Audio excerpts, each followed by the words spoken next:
భుక్తి కోసం, భూమి కోసం, తెలంగాణ విముక్తి కోసం నిజాం నిరంకుశాన్ని ప్రశ్నించి రజాకారులను ఎదిరించి తమ ప్రాణాలు అర్పించి తెలంగాణ స్వాతంత్ర సాధనలో అమరులైన వీరులకు జోహార్లు పలుకుతూ భూమి కోసం, భుక్తి కోసం, విముక్తి కోసం ఏ నినాదంతో ముందుకు వెళ్లి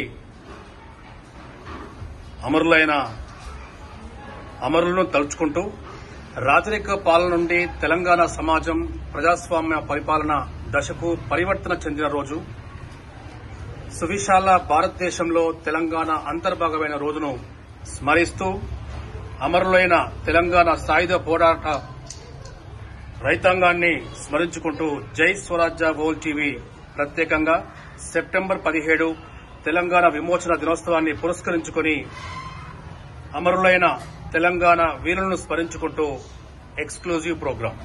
సెప్టెంబర్ 17 తెలంగాణ విమోచన దినోత్సవాన్ని పురస్కరించుకుని భుక్తి కోసం, భూమి కోసం, తెలంగాణ విముక్తి కోసం నిజాం నిరంకుశత్వాన్ని ప్రశ్నించి రజాకారులను ఎదిరించి తమ ప్రాణాలను అర్పించి తెలంగాణ స్వాతంత్ర సాధనలో అమరులైన వీరులకు జోహార్లు పలుకుతూ తెలంగాణ విమోచన దినోత్సవం సందర్భంగా మీరేం చెప్తారు?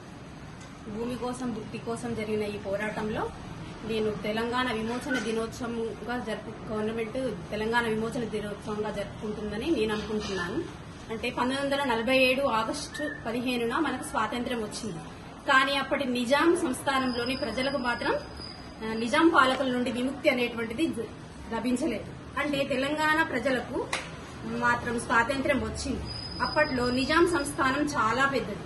అంటే తెలంగాణతో పాటు మొత్తం తెలంగాణ సంస్థానం చాలా పెద్దది. తెలంగాణతో పాటు మహారాష్ట్రలో 5 జిల్లాలు, కర్ణాటకలో 3 జిల్లాలు కూడా అందులో కలిసి ఉండేవి. నిజాం పాలకుల పాలనలో తెలంగాణ ప్రజలు చాలా కష్టాలు, ఇబ్బందులను ఎదుర్కొన్నారు. అప్పట్లో దేశవ్యాప్తంగా మొత్తం 565 సంస్థానాలు ఉండేవి.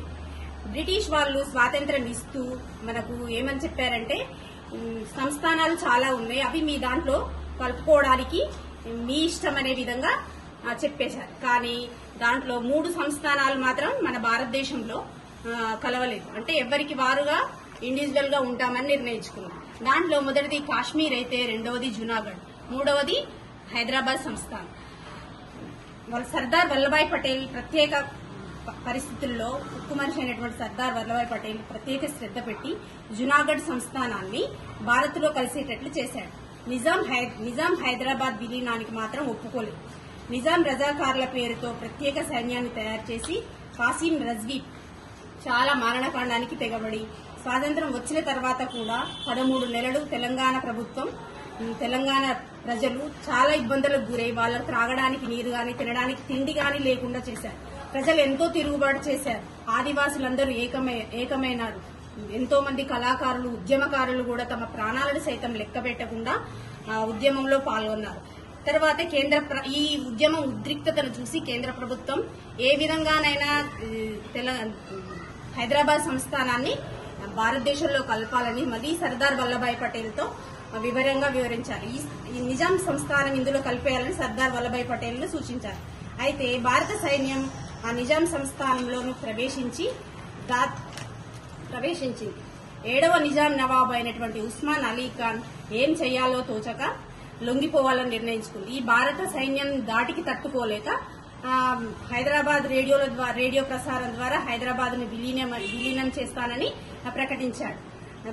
తర్వాత మనకు స్వాతంత్ర్యం అనేటువంటిది హైదరాబాద్ సంస్థానానికి 1948 సెప్టెంబర్ 17న జరుపుకుంటుంది. తెలంగాణ ప్రభుత్వం మాత్రం ప్రజాపాలన పేరుతో ఈ రోజు తెలంగాణ విమోచన దినోత్సవాన్ని జరుపుకుంటుంది. జై హింద్.